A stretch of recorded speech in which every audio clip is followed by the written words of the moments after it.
Hi friends, good morning. இது உங்கள் tape CA 360. நாம் இன்னைக்கு ஜூன் 6ஆம் தேதிக்கான நடப்பு நிகழ்வுகள் பார்க்க இருக்கிறோம். வழக்கம் போல இந்த நடப்பு கவனமா பாருங்க, நோட்ஸ் எடுத்துக்கிடுங்க.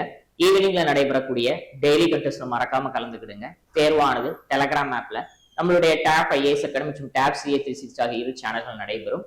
இது வரைக்கும் யாரும் இந்த சேனல்ல ஜாயின் பண்ணாம இருந்தீங்கன்னு சொன்னா உங்களுடைய மொபைல் போன்ல டெலகிராம் ஆப் இன்ஸ்டால் பண்ணி மறக்காம சர்ச் பாக்ஸ்ல டேப் IAS அகாடமி அல்லது டேப் CA 360 டைப் பண்ணீங்கன்னு சொன்னா நம்முடைய குரூப்ல ஈஸியா ஜாயின் பண்ணிக்கலாம்.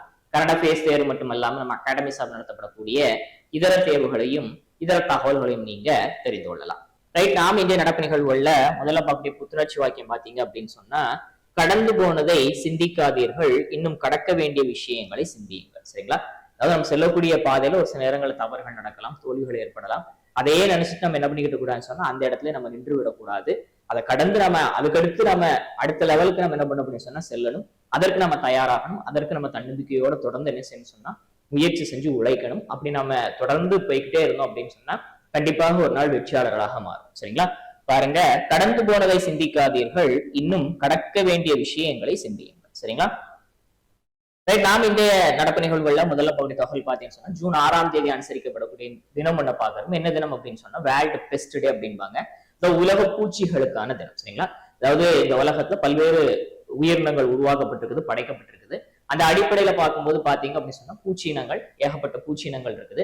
இதுல ஒரு சில பூச்சியினங்கள் பாத்தீங்கன்னு சொன்னா மனிதர்களுக்கு நன்மை தரக்கூடியதாக இருக்கும். ஒரு சில பூச்சியினங்கள் பாத்தீங்கன்னு சொன்னா மனிதர்களுக்கு தீமை செய்யக்கூடியதாக, தீவினை தரக்கூடியதாக இருக்கும். அத்தகைய தீவினை செய்யக்கூடிய பூச்சியினங்கள்ல இருந்து மனிதர்களை பாதுகாப்பதற்காக, தாவரங்களை பாதுகாப்பதற்காக ஆண்டுதோறும் என்ன செய்யப்படுகிறது அப்படின்னு சொன்னா அது குறித்து ஒரு புரிதல், அது குறித்து ஒரு விழிப்புணர்வு, பூச்சிகளை கட்டுப்படுத்துவதற்கான நடவடிக்கைகள், இதற்கான தினமாக ஆண்டுதோறும் என்ன செய்யப்படுகிறது அப்படின்னு சொன்னா ஜூன் 6ஆம் தேதி அப்படிங்கிறது உலக பூச்சிகள் தினமாக அனுசரிக்கப்படுகிறது அப்படிங்கிறத நாம இந்த இடத்துல பாக்குறோம். இதற்கான தீம் கருப்பொருள் என்ன அப்படின்னு சொன்னா defending health across borders, the global power of pest management.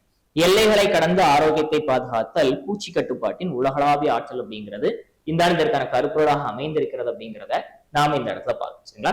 Right, முதல்ல தெரிஞ்ச தகவல் என்ன அப்படின்னு சொன்னா உலகளாவிய அளவுல மனிதர்களுக்கு தீவினை தரக்கூடிய பூச்சி இனங்களை கட்டுப்படுத்துவது குறித்த புரிதலை உலக நாடுகளுக்கு மத்தியிலையும் மக்களுக்கு மத்தியிலையும் ஏற்படுத்துவதற்காக ஆண்டுதோறும் என்ன செய்யப்படுகிறது அப்படின்னு சொன்னா ஜூன் 6ஆம் தேதி அப்படிங்கிறது உலக பூச்சிகளுக்கான தினமாக அனுசரிக்கப்படுகிறது அப்படிங்கிறத நாம் இந்த இடத்துல பார்த்தோம். நன்மை தரக்கூடிய பூச்சி இனங்களும் இருக்குது, அது குறித்தும் நம்ம தெரிந்து கொள்ள வேண்டியது இருக்குது.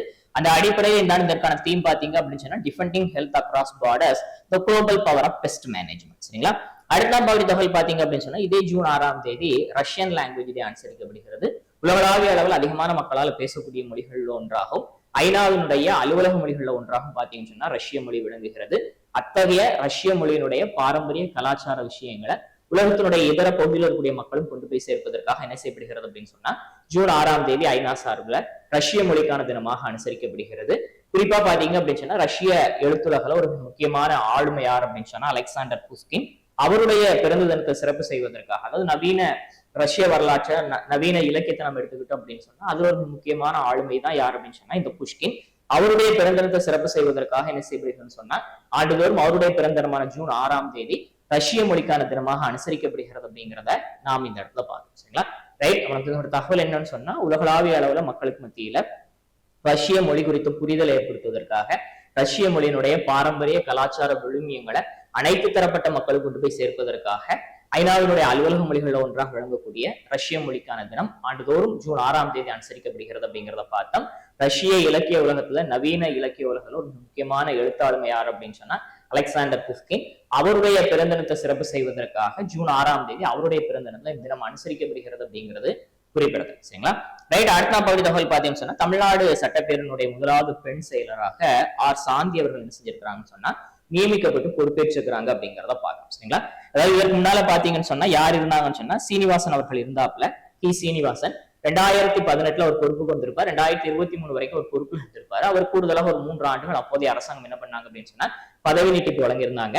அந்த அடிப்படையில் இந்த ஆண்டு நவம்பர் வரைக்கும் அவருக்கு பதவி காலம் இருக்கிறது. ஆனா தனிப்பட்ட காரணங்களாக, சொந்த காரணத்தின் அடிப்படையில் என்ன பண்ணுவார் அப்படின்னு சொன்னா தற்போது தன்னுடைய பதவி சீனிவாசன் அவர்கள் ராஜினாமா செய்திருக்கிறாரு. புதிய அரசாங்கம் பொறுப்பேற்றதுக்கு அப்புறமாக புதிய அரசாங்கத்தோட இந்த எம்எல்ஏக்கள் பதவியேற்பாக இருக்கட்டும், இல்ல ஃப்ளோர் டெஸ்டாக இருக்கட்டும், இன்னும் பல்வேறு நடவடிக்கைகள் அவர் தான் ஒருங்கிணைத்தார் அப்படிங்கிறது குறிப்பிடத்தக்கது. தற்போது சொந்த காரணங்களுக்காக அவர் என்ன பண்ணியிருக்காரு சொன்னா தன்னுடைய பதவியை ராஜினாமா பண்ணியிருக்கிறாரு. அதனால அவருக்கு பதிலாக அந்த இடத்துல யார் நியமிக்கப்பட்டிருக்கிறாங்க அப்படின்னு சொன்னா ஆர் சாந்தி அவர்கள் நியமிக்கப்பட்டு பொறுப்பேற்றிருக்கிறாங்க அப்படிங்கிறத பாக்குறோம்.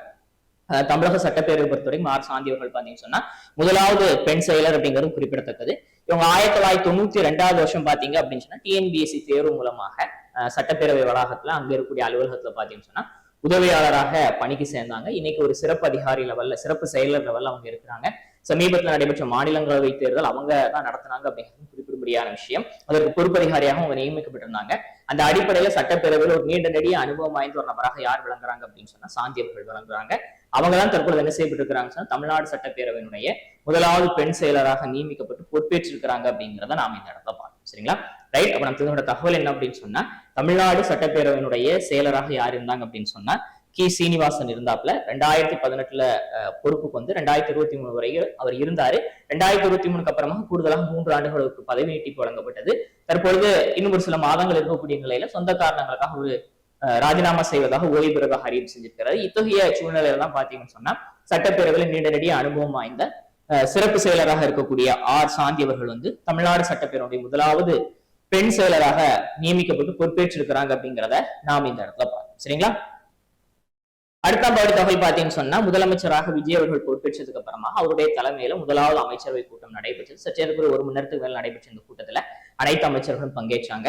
அதாவது தேபாக வந்து தன்னுடைய தேர்தல் வாக்குறுதிகள்ல நிறைய அம்சங்களை அவங்க தெரியப்படுத்தி இருக்கிறாங்க. அதை செயல்படுத்துவதற்காக என்ன செய்யப்படும் சொன்னா ஆலோசனைகள் மேற்கொள்ளப்பட்டது அப்படிங்கறத பார்க்கணும். அதை சற்றேறக்குறைய பாத்தீங்கன்னு சொன்னா அனைத்து அமைச்சகங்களின் கீழ் வந்து 436 திட்டங்களை எவ்வாறு செயல்படுத்துவது, எவ்வளவு காலத்துக்குள்ள அதை செயல்படுத்துவது, இதற்கான இலக்குகளை நிர்ணயிப்பதற்கான ஒரு ஆலோசனை கூட்டமாக என்ன செய்யப்படுச்சு அப்படின்னு சொன்னா இந்த கூட்டம் நடைபெற்றது அப்படிங்கிறத பாக்குறோம். அதாவது இந்த 436 திட்டங்களையும் பாத்தீங்கன்னு சொன்னா அவங்க வெற்றி தமிழகம் அப்படிங்கிற பேர்ல என்ன பண்ணிருக்காங்க அப்படின்னு சொன்னா செயல்படுத்த இருக்கிறாங்க. அது மட்டும் இல்லாம இந்த 436 திட்டங்களும் பாத்தீங்கன்னு சொன்னா அறம், பொருள், இன்பம் அப்படிங்கிற 3 பிரிவுகளாக என்ன செய்யப்பட்டிருக்கு அப்படின்னு சொன்னா பிரிக்கப்பட்டிருக்கிறது அப்படிங்கறதும் நாம இந்த இடத்துல பார்க்கலாம். இந்த திட்டங்களை, இந்த நடவடிக்கைகள் நம்ம எப்ப தொடங்குவது, எப்படி செயல்படுத்துவது அப்படிங்கிற குறித்து என்ன செய்யப்படும் சொன்னா முதலமைச்சர் தலைமையில ஆலோசனை மேற்கொள்ளப்பட்டதாக தெரிவிக்கப்பட்டிருக்கிறது. அதுபோக பாத்தீங்க அப்படின்னு சொன்னா எதிர்வரக்கூடிய ஜூன் 18ஆம் தேதி வந்து தமிழ்நாடு சட்டப்பேரவை வந்து ஆளுநர் உரையோட கூட இருக்குது அப்படிங்கிறத பாக்குறோம். இந்த புதிய அரசாங்கம் பொறுப்பேற்றதுக்கு அப்புறமாக முதலாவது பேரவை கூட்டம் அப்படிங்கிறதுனால ஆளுநர் உரையோடு தொடங்குகிறது. அன்னைக்கு ஆளுநர் உரையாற்றுவார். அதுக்கப்புறமாக அலுவல் குழு கூட்டம் கூட என்ன பண்ணுவாங்க சொன்னா எத்தனை நாட்கள் சட்டப்பேரவை நடத்துன்னு சொல்லி டிஸ்கஸ் பண்ணுவாங்க. அதுக்கடுத்து புதிய அரசாங்கம் வந்து முழுமையான பட்ஜெட்டை தாக்கல் செய்வதற்கான வாய்ப்பு இருக்கிறது. ஏன்னா தேர்தலுக்கு முன்னால பாத்தீங்கன்னு சொன்னா அப்ப இருந்த அரசாங்கம் வந்து இடைக்கால பட்ஜெட் தான் தாக்கல் செஞ்சிருப்பாங்க. புதிதாக பொறுப்பேற்றவங்க தான் முழுமையான பட்ஜெட்டை தாக்கல் செய்வாங்க. அந்த அடிப்படையில முழுமையான பட்ஜெட் தாக்கல் செய்வது குறித்தும் ஆலோசனைகள் மேற்கொள்ளப்பட இருக்கு அப்படிங்கிறதையும் நாம இந்த இடத்துல பார்க்கணும். சரிங்களா? ரைட். அப்ப நாம் தெரிந்த தகவல் என்ன அப்படின்னு சொன்னா தமிழ்நாட்டினுடைய முதலமைச்சராக விஜய் அவர்கள் பொறுப்பேற்றதுக்கு அப்புறமாக முதல் முறையா அவருடைய தலைமையில அமைச்சரவை கூட்டம் தலைமைச் செயலகத்தில் நடச்சு அனைத்து அமைச்சர்களும் கலந்து கொண்டாங்க. இந்த கூட்டத்துல தபாக தன்னுடைய தேர்தலுக்கு சொல்லியிருப்பது சற்றேறக்குறைய 436 திட்டங்களை செயல்படுத்துவது குறித்து அதுல எவ்வளவு காலகட்டத்துக்குள்ள செயல்படுத்த அதற்கான இலக்கு நிர்ணயிப்பதற்காக என்ன செய்யப்படுச்சுன்னா ஆலோசனை மேற்கொள்ளப்பட்டது. வெற்றி தமிழகம் அப்படிங்கிற பேர்ல இந்த 436 திட்டங்கள் பாத்தீங்க அப்படின்னு சொன்னா அறம்பொருள் இன்னும் அப்படி 3 பிரிவுகளாக பிரிக்கப்பட்டு செயல்படுத்தப்பட இருக்கு அப்படிங்கிறது நாம இந்த இடத்த பார்க்கணும். அது போக ஜூன் 18ஆம் தேதி ஆளுநர் உரையோட தமிழ்நாடு சட்டப்பேரவை கூட்டத்தோட தொடங்க இருப்பதாக சபாநாயகர் அறிவிப்பு வெளியிட்டிருக்கிறார் அப்படிங்கிறதையும் நாம இந்த இடத்துல பார்த்தோம். சரிங்களா? அடுத்த பகுதி தகவல் பார்த்தீங்கன்னு சொன்னா போன நிதியாண்டினுடைய கடைசி 4ஆம் காலாண்டு, அதாவது ஜனவரி டு மார்ச் இந்த 3 காலங்களும் இந்த காலகட்டத்துல பாத்தீங்கன்னு சொன்னா நாட்டினுடைய பொருளாதார வளர்ச்சி சற்றேறக்குறைய 7.8% வளர்ச்சி அடைந்திருப்பதாக தேசிய புள்ளியியல் நிறுவனம் வெளியிட்டிருக்கக்கூடிய அந்த ஆய்வறிக்கையில தெரியப்படுத்தப்பட்டிருக்கிறது அப்படிங்கிறத நாம இந்த இடத்துல பார்க்கலாம். சரிங்களா? அதாவது உள்நாட்டு தேவை மற்றும் அரசினுடைய வலுவான முதலீடுகள் காரணமாக பாத்தீங்க அப்படின்னு சொன்னா இந்த கடைசி காலாண்டுல அதாவது அந்த நிதியாண்டினுடைய 4ஆம் காலாண்டு கடைசி காலாண்டு அதுல பாத்தீங்க அப்படின்னு சொன்னா சற்றேறக்குறைய 7.8% வளர்ச்சி அடைந்திருக்கிறது அப்படிங்கிறத பாக்குறோம். ஒட்டுமொத்தமாக பார்க்கும்போது 2025-26 நிதியாண்டுல இந்தியாவுடைய பொருளாதார வளர்ச்சி 7.7% இருந்திருக்குது. அதற்கு முந்தைய நிதியாண்டுல பாத்தீங்கன்னு சொன்னா இந்தியாவுடைய பொருளாதார வளர்ச்சி 7.1% இருந்திருக்கு அப்படிங்கிறதையும் நாம இந்த இடத்துல பார்க்கணும். சரிங்களா?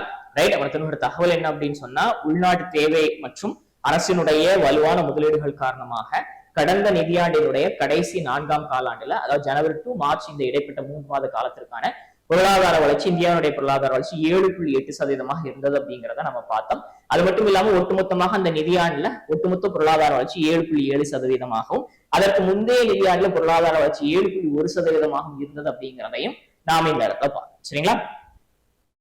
அடுத்த பகுதி தகவல் பாத்தீங்கன்னு சொன்னா பிரதமர் நரேந்திர மோடி அவர்கள் வந்து குஜராத்ல வந்து பல்வேறு நிறைவடைந்த திட்டங்களை தொடங்கி வைப்பதற்காக சூரத்துக்கு பயணம் மேற்கொண்டிருந்தாரு.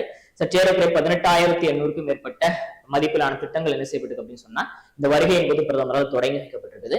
அது மட்டும் இல்லாம சூரத் அருகாமையில் அமைந்திருக்கக்கூடிய ஜொராவர் அப்படிங்கக்கூடிய பீரங்கி தயாரிக்கக்கூடிய அந்த ஆலை, இது எல்என்டி நிறுவனம் இந்த ஆலையை வந்து டிசைன் பண்ணி அவங்க நடத்திக்கிட்டு இருக்கிறாங்க. இங்க வந்து டிஆர்டிஓவினுடைய துணையோடு உருவாக்கப்பட்டு ஜொராவர் பீரங்கிகள் மற்றும் இதர ராணுவத்தில் இருக்கக்கூடிய தளவாடங்கள் உற்பத்தி செய்யப்படுகிறது. அந்த ஆலை பிரதமர் நரேந்திர மோடி என்ன பண்ணார் அப்படின்னு பார்வையிட்டார் அப்படிங்கிறத பாக்குறோம். இந்த ஜொராவர் பீரங்கி பாத்தீங்கன்னு சொன்னா சற்றேறக்குறைய 25 டன் எடையுடையது. குறிப்பா பாத்தீங்கன்னு சொன்னா சீனா எல்லை பகுதிகளில் நாட்டை பாதுகாக்கக்கூடிய பணிகள்ல இந்த பீரங்கிகளுடைய பங்களிப்பு அப்படிங்கறத அளப்பரிய அப்படிங்கிறத பாக்குறோம். இந்த ஆலையை வந்து பிரதமர் நரேந்திர மோடி பார்வையிட்டார் அப்படிங்கிறதையும் நாம இந்த இடத்துல பார்க்கணும். சரிங்களா? ரைட். அப்புறம் தகவல் என்ன அப்படின்னு சொன்னா அரசுமுறை பயணமாக இந்திய பிரதமர் நரேந்திர மோடி குஜராத் போயிருந்தாரு.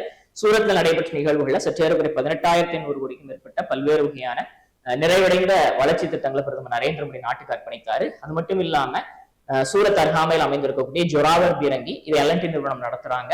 டிஆர்டிஓவினுடைய உதவியோட இங்க வந்து ஜொராவர் பீரங்கி மற்றும் இதர ராணுவத்தில் இருக்கக்கூடிய தளவாடங்கள் உற்பத்தி செய்யப்படுகிறது. அந்த அடிப்படையில அந்த ஆலையும் பிரதமர் பார்வையிட்டார் அப்படிங்கிறத பாக்குறோம். இந்த ஜொராவர் பீரங்கி வந்து இந்திய ராணுவத்துக்கு குறிப்பா சீன எல்லை பகுதிகளில் பாத்தீங்க அப்படின்னு சொன்னா எல்லை பாதுகாக்கக்கூடிய பணிகளை பயன்படுத்தக்கூடியது. சற்றேறக்குறைய 25 டன் எடையுடையது அப்படிங்கிறத நாம இந்த இடத்துல பார்த்தோம். சரிங்களா? அடுத்த பகுதி தகவல் பாத்தீங்கன்னா நாட்டினுடைய 100வது ராம்சர் தளம். சரிங்களா? ஏற்கனவே சமீபத்தில் நம்ம 99வது ராம்சர் தளம் எல்லாம் பார்த்திருப்போம். இப்ப 100வது ராம்சர் தளம் ஜூன் 5ஆம் தேதியா நேற்றைய தினம் சுற்றுச்சூழல் தினத்தை முன்னிட்டு வெளியிடப்பட்டிருக்குது. ராம்சார் தளம் அப்படிங்கிறது 1971 பாத்தீங்கன்னா உலகம் முழுக்க இருக்கக்கூடிய ஈர நிலங்களை பாதுகாப்பதற்காக ஈரானுடைய ராம்சர் அப்படிங்கிற பகுதியில வந்து ஒரு சர்வதேச உடன்படிக்கை ஏற்படுத்தப்படுகிறது. அந்த உடன்படிக்கையில கையொப்பமிடக்கூடிய நாடுகள் அமைந்திருக்கக்கூடிய ஈர நிலங்கள் வந்து ராம்சர் தளங்களாக வகைப்படுத்தப்பட்டுச்சு அப்படின்னு சொன்னா அதனுடைய சுற்றுச்சூழல் முக்கியத்துவம் பெறுது. அது பாதுகாக்க வேண்டிய பொறுப்பு அந்த நாடுக்கு வருகிறது. அந்த அடிப்படையில உலகம் முழுக்க என்ன பண்றாங்க அப்படின்னு சொன்னா இந்த ஒப்பந்தத்துல இணைந்து தங்களுடைய நாடுகள் இருக்கக்கூடிய ஈரநிலங்களை பாதுகாத்துட்டு வராங்க. இந்தியாவும் இந்த ராம்சர் தளத்தினுடைய இந்த சர்வதேச ஒப்பந்தத்துல 1982 பிப்ரவரி 1 என்ன பண்ணிருக்கு அப்படின்னு சொன்னா இணைஞ்சிருக்குது. அதன் அடிப்படையில இந்தியாவில பல்வேறு மாநிலங்கள் இருக்கக்கூடிய ஈரநிலங்கள் தேர்ந்தெடுக்கப்பட்டு ராம்சர் தளங்களாக அறிவிப்பு செய்யப்பட்டு வருகிறது. அந்த அடிப்படையில் தான் இந்தியாவுடைய 100வது ராம்சர் தளமாக பாத்தீங்கன்னு சொன்னா உத்தரப்பிரதேசத்துல பல்லியா அப்படிங்கக்கூடிய மாவட்டத்தில் அமைந்திருக்கக்கூடிய ஜெயபிரகாஷ் நாராயண் பரகல் சரணாலயம் சொன்னா அறிவிப்பு செய்யப்பட்டிருக்கு அப்படிங்கிறத பாக்குறோம். இது உத்தரப்பிரதேசத்தினுடைய 13வது ராம்சர் தளமாகவும் இடம் பிடிச்சிருக்குது வரலாறுகள்ல. இந்த பகுதியில பாத்தீங்கன்னு சொன்னா உள்நாட்டு பறவையினங்கள் மட்டும் இல்லாம வெளிநாடுகள்ல இருந்து வலசைக்கு வரக்கூடிய பறவைகளும் வந்து போகக்கூடிய ஒரு முக்கியமான பகுதியாக ஒரு பல்லுயிர் பன்மைத்துவம் வாய்ந்த ஒரு பகுதியாக இது இந்த பறவை சரணாலயம் அமைந்திருக்கிறது. அந்த அடிப்படையில பாத்தீங்கன்னா ராம்சர் தளத்திலையும் இடம் பிடித்திருக்கிறது அப்படிங்கிறத நாம் இந்த இடத்துல பார்க்கணும். சரிங்களா? ரைட். நம்ம தமிழோட தகவல் என்ன அப்படின்னு சொன்னா நாட்டினுடைய 100வது ராம்சர் தளமாக உத்தரப்பிரதேச மாவட்டம் பலியாவில் அமைந்திருக்கக்கூடிய ஜெயபிரகாஷ் நாராயண் பறவைகள் சரணாலயம் வந்து அறிவிப்பு செய்யப்பட்டிருக்குது. அதாவது 1971 ஈரான்ல இருக்கக்கூடிய ராம்சார்ல ஈர நிலங்களை பாதுகாப்பதற்காக ராம்சர் உடன்படிக்கை ஏற்படுத்தப்படுகிறது. அந்த உடன்படிக்கையில இந்தியா 1982 பிப்ரவரி 1 கையொப்பமிடுகிறது. அந்த அடிப்படையில் உலகம் முழுக்க இருக்கக்கூடிய ஈர நிலங்கள் ராம்சர் தளங்களாக அறிவிக்கப்படும் போது இந்தியாவிலும் ஒரு சில இடங்கள் அறிவிக்கப்பட்டு வருகிறது.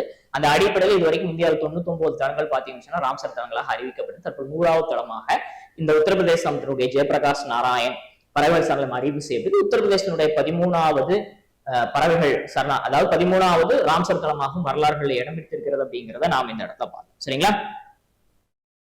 அடுத்த பகுதி தகவல் பாத்தீங்கன்னு சொன்னா ஆர்பிஐனுடைய நிதி கொள்கை குழு கூட்டம். இந்த குழு கூட்டம் பாத்தீங்கன்னு சொன்னா ஒரு குறிப்பிட்ட கால இடைவெளியில ரிசர்வ் வங்கியினுடைய கவர்னர் மற்றும் துணை கவர்னர்கள் தலைமையில அவங்க கூட்டம் உட்கார்ந்து என்ன பண்ணுவாங்கன்னு சொன்னா அவங்க தலைமையில் நடைபெறுகிறது. அதாவது சஞ்சய் மல்கோத்ரா ஆர்பிஐனுடைய கவர்னர் அவருடைய தலைமையில நடைபெறுகிறது. துணை ஆளுநர்கள் உட்பட முக்கியமான அதிகாரிகள் அதில் பங்கேற்பாங்க. இந்த கூட்டத்தில் என்ன பண்ணுவாங்க அப்படின்னு சொன்னா ரெப்போ ரேட் மற்றும் இதர விஷயங்கள் குறித்து ஆலோசனை மேற்கொள்வாங்க. ரெப்போ ரேட் அப்படிங்கிற நமக்கு தெரியும். அதாவது ரிசர்வ் வங்கிட்ட இருந்து இதர வங்கிகள் வந்து குறுகிய காலத்துக்காக பெறக்கூடிய கடனுக்கு விதிக்கக்கூடிய இந்த வட்டி விகிதம் தான் என்ன அப்படின்னு சொன்னா ரெப்போ ரேட் அப்படின்பாங்க. அந்த அடிப்படையில கடந்த முறை ரெப்போ ரேட் பாத்தீங்கன்னு சொன்னா எந்த விதமான மாற்றம் செய்யப்படலை. இந்த கூட்டத்திலையும் எந்த விதமான மாற்றம் செய்யப்படாம 5.25% தொடர்கிறது அப்படிங்கிறத நாம் இடத்துல பாக்குறோம். காரணம் என்ன அப்படின்னு சொன்னா எரிபொருள் தட்டுப்பாடு, விலைவாசி உயர்வு போன்ற நிகழ்வுகளின் காரணமாக என்ன செஞ்சிருக்காங்க அப்படின்னு சொன்னா அந்த ரெப்போ ரேட்டை வந்து எந்த விதமான சேஞ்ச் பண்ணாம அப்படியே வச்சிருக்காங்க அப்படிங்கிறத நாம் இந்த இடத்துல பாக்குறோம். இவங்க தலைமையில இந்த நிதி குழுக்கள் கூட்டத்துல பல்வேறு ஆலோசனைகள் நடத்தப்பட்டது. அதுல புதிதாக பாத்தீங்கன்னு சொன்னா இந்தியாவில வந்து பிளாஸ்டிக் கரன்சி அறிமுகப்படுத்த இருக்கிறாங்க. அதற்கான முதல் கட்ட சோதனை நடைபெற்று தற்போது நடைபெற்று வருவதாக ரிசர்வ் பேங்க் ஆஃப் இந்தியா தெரியப்படுத்தி இருக்காங்க. அதுபோக நாட்டினுடைய பொருளாதார வளர்ச்சி பாத்தீங்கன்னு சொன்னா 6.6% இருக்குன்னு சொல்லி கணிச்சிருக்காங்க. இதற்கு முன்னால் 6.9% இருக்குன்னு சொல்லி இருந்தாங்க. ஆனா இந்த மேற்காசிய போர், ஹோர்முஸ் நீரிணை பிரச்சனை இதன் காரணமாக தற்போது பொருளாதார வளர்ச்சி கொஞ்சம் குறைச்சிருக்கிறாங்க அப்படிங்கிறத பாக்குறோம். அது மட்டும் இல்லாம பாத்தீங்க அப்படின்னு சொன்னா நாட்டினுடைய பணவீக்கம் பாத்தீங்கன்னு சொன்னா 5.1 இருக்கும் அப்படிங்கறத அவங்க கணிச்சிருக்காங்க. அதாவது பணவீக்கத்தை 4% கட்டுப்படுத்தணும்னு சொல்லிதான் அவங்க நினைக்கிறாங்க. ஆனா பாத்தீங்கன்னு சொன்னா பணவீக்கம் வந்து சேரக்கூடிய 5.1% இருக்கலாம்னு சொல்லி அவங்க கணிப்பு வெளியிட்டு இருக்கிறாங்க அப்படிங்கிறதையும் நாம இந்த இடத்துல பார்க்கணும். சரிங்களா? ரைட். ஒரு தகவல் என்ன அப்படின்னு சொன்னா ரிசர்வ் வங்கியினுடைய தற்போதைய ஆளுநராக இருக்கக்கூடிய சஞ்சய் மல்கோத்ரா தலைமையில பாத்தீங்கன்னா ரிசர்வ் வங்கியினுடைய அந்த நிதி கொள்கை குழு கூட்டம் ஒரு 2 மாசங்களுக்கு 3 மாசம் ஒருக்கள் நடத்தப்படுகிறது. அந்த மாதிரியான கூட்டத்துல ரெப்போ ரேட் எல்லாம் பிக்ஸ் பண்ணுவாங்க. ரெப்போ ரேட் அப்படிங்கிறது வந்து ரிசர்வ் பேங்க் ஆஃப் இந்தியாட்ட குறுகிய காலத்துல வங்கிகள் வாங்கக்கூடிய அந்த கடனுக்கான வட்டி விகிதம் ரெப்போ ரேட் அப்படின்னு சொல்லுவாங்க. அந்த அடிப்படையில் இதற்கு முன்னால் ரெப்போ ரேட் 5.20% இருந்துச்சு. தற்பொழுதும் அதே நிலை தொடர்கிறது. எந்த விதமான மாற்றமும் செய்யப்படல அப்படிங்கிறத பார்த்தோம்.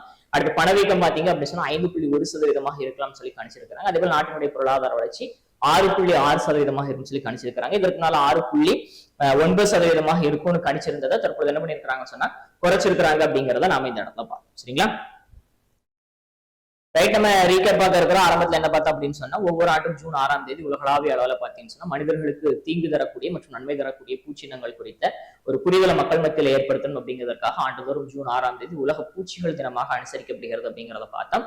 இந்த இதற்கான தீம் பார்த்தீங்கன்னு சொன்னா defending health across borders the global power of pest management அப்படிங்கிறத பார்த்தோம்.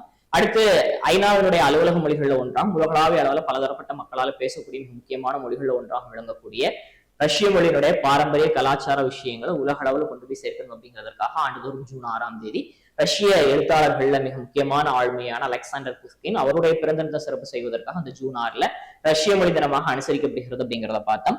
தமிழ்நாடு சட்டப்பேரவையினுடைய செயலராக இருந்து சீனிவாசன் அவர்கள் ராஜினாமா செய்ய தொடர்ந்து அந்த பொறுப்பு புதிதாக பார்த்தீங்கன்னா ஆர் சாந்தி அவர்கள் நியமிக்கப்பட்டிருக்கிறாங்க. தமிழ்நாடு சட்டப்பேரவையினுடைய முதலாவது பெண் செயலர் இவங்க அப்படிங்கிறது குறிப்பிடும்படியான விஷயம். இவங்க 1992 பாத்தீங்க அப்படின்னு சொன்னா டிஎன்பிசி எக்ஸாம் மூலம் தமிழ்நாடு சட்டப்பேரவையில் வந்து உதவியாளராக இருந்து பல்வேறு நிலைகளை அடைந்து தற்பொழுது பாத்தீங்கன்னா சிறப்பு செயலராக பதவி உயர் பெற்று தற்போது செயலராக நியமிக்கப்பட்டிருக்கிறாங்க அப்படிங்கிறத பார்க்கணும். இவங்க மதுரை மாவட்டத்தை சார்ந்தவங்க அப்படிங்கிறதே நாம இந்த இடத்த பார்த்தோம். சரிங்களா? அடுத்த தகவல் என்னன்னு சொன்னா முதலமைச்சர் விஜய் தலைமையில முதலாவது அமைச்சரவை கூட்டம் நடந்துச்சு. இதுல வந்து அவங்க தேர்தல் வாக்குறுதியில் சொல்லியிருக்கக்கூடிய ஒரு சர்ச்சைக்கு 436 திட்டங்களை செயல்படுத்துவதற்காக ஆலோசனைகள் மேற்கொள்ளப்பட்டுச்சு. அதற்கான இலக்குகள் நிர்ணயிப்பது தொடர்பாகவும் ஆலோசனைகள் மேற்கொள்ளப்பட்டது. வெற்றி தமிழகம் அப்படிங்கிற பேர்ல இந்த 436 திட்டங்களும் பாத்தீங்க அப்படின்னு சொன்னா அறம்பொருள் இன்பம் அப்படிங்கிற 3 பிரிவுகளாக பிரிக்கப்பட்டு அது செயல்படுத்தப்பட இருக்கு அப்படிங்கிறத நாம இந்த இடத்துல பார்த்தோம். சரிங்களா? அது மட்டும் இல்லாம ஜூன் 18ஆம் தேதி ஆளுநர் உரையோட தமிழ்நாடு சட்டப்பேரவை கூட்டத்தோட தொடங்கி இருக்குது அப்படிங்கிறதையும் நாம இந்த இடத்துல பார்த்தோம். அடுத்து கடந்த நிதியாண்டினுடைய கடைசி காலாண்டு அது 4ஆம் காலாண்டு ஜனவரி டு மார்ச் இந்த காலகட்டத்துல பாத்தீங்க அப்படின்னு சொன்னா நாட்டினுடைய பொருளாதார வளர்ச்சி 7.8% இருந்ததாக தேசிய புள்ளியியல் திட்ட அமலாக்க அமைச்சகம் வெளியிட்ட அந்த தரவுகளை தெரியப்படுத்தப்பட்டிருக்குது. அதாவது உள்நாட்டு தேவை மற்றும் அரசினுடைய வலுவான முதலீடுகள் காரணமாக பாத்தீங்கன்னு சொன்னா பொருளாதார வளர்ச்சி வந்து 7.8% இருந்திருக்கு அப்படிங்கிறத பாக்குறோம். ஒட்டுமொத்தமாக போன நிதியாண்டுல இந்தியாவுடைய பொருளாதார வளர்ச்சி 7.7%, அதற்கு முந்தைய நிதியாண்டுல இந்தியாவுடைய பொருளாதார வளர்ச்சி 7.1% இருந்திருக்கிறது அப்படிங்கிறத நாம இந்த இடத்துல பார்த்தோம். சரிங்களா? அடுத்த தகவல் என்னன்னு சொன்னா பிரதமர் நரேந்திர மோடி அவர்கள் வந்து குஜராத்துக்கு அரசுமுறை பயணம் மேற்கொண்டிருந்தார். சூரத்துல சர்ச்சைக்கு 18,800 கோடி மதிப்பிலான பல்வேறு நலத்திட்ட உதவிகளை தொடங்கி வைத்தார் அப்படிங்கிறத பார்த்தோம். அது மட்டும் இல்லாம சூரத் பக்கத்தில் இருக்கக்கூடிய எல்என்டி நிறுவனத்தினுடைய ஜொராவர் பீரங்கி தயாரிக்கக்கூடிய மற்றும் பிற ராணுவ தேவைப்படக்கூடிய தளவாடங்களை தயாரிக்கும் உற்பத்திகளையும் பிரதமர் நரேந்திர மோடி பார்வையிட்டார். இந்த ஜொராவர் பீரங்கி பார்த்தீங்கன்னா டிஆர்டிஓவினுடைய ஆலோசனையின் பேர்ல உருவாக்கப்படக்கூடிய பீரங்கிகள். இந்த பீரங்கி வந்து குறிப்பா சீன எல்லை பகுதிகளில் பாதுகாப்பு பணிகளில் ஈடுபடுத்தப்படுகிறது. 25 டன் எடை உடையது அப்படிங்கிறத நாம இந்த இடத்துல பார்த்தோம். சரிங்களா? அடுத்த தகவல் இந்தியாவினுடைய 100வது ராம்சர் தளமாக உத்தரப்பிரதேச மாநிலத்தினுடைய ஜெயபிரகாஷ் நாராயண் பறவைகள் சரணாலயம் அறிவிக்கப்பட்டிருக்குது. இதுவரைக்கும் 99 ராம்சர் தளங்களை கொண்டிருந்த இந்தியா தற்பொழுது 100 ராம்சர் தளங்களை பெற்ற நாடாக மாறி இருக்கிறது அப்படிங்கிறத பார்த்தோம். உத்தரப்பிரதேசத்தினுடைய 13வது ராம்சர் தளமாக இது வரலாறுகள் இடம்பெற்று உள்ளூர் பறவைகள் மட்டும் இல்லாமல் வெளிநாடு பறவைகளும் வந்து போகக்கூடிய ஒரு பல்வேறு முக்கியத்துவம் வாய்ந்த இடமாக இந்த பறவைகள் சரணாலயம் விளங்குகிறது அப்படிங்கிறத நாம் இந்த இடத்துல பார்த்தோம். 1971 ஈரான்ல ராம்சர்ல பாத்தீங்கன்னு சொன்னா ஈரான்களை பாதுகாப்பதற்காக சர்வதேச ஒப்பந்தம் ஒன்று ஏற்படுத்தப்பட்டிருக்கிறது. அந்த ஒப்பந்தத்துல இந்தியா 1982 பிப்ரவரி 1 இணைந்திருக்கிறது, கையொப்பமிட்டிருக்கிறது. அதன் மூலமாக இந்தியாவில பல்வேறு இடங்கள் வந்து ராம்சர் தளங்களாக அறிவிக்கப்பட்டு வருகிறது. அதுல 100வது ராம்சர் தளம் தான் இந்த ஜெயபிரகாஷ் நாராயண் பறவைகள் சரணாலயம் அப்படிங்கிறத நாம் இந்த இடத்துல பார்த்தோம். சரிங்களா?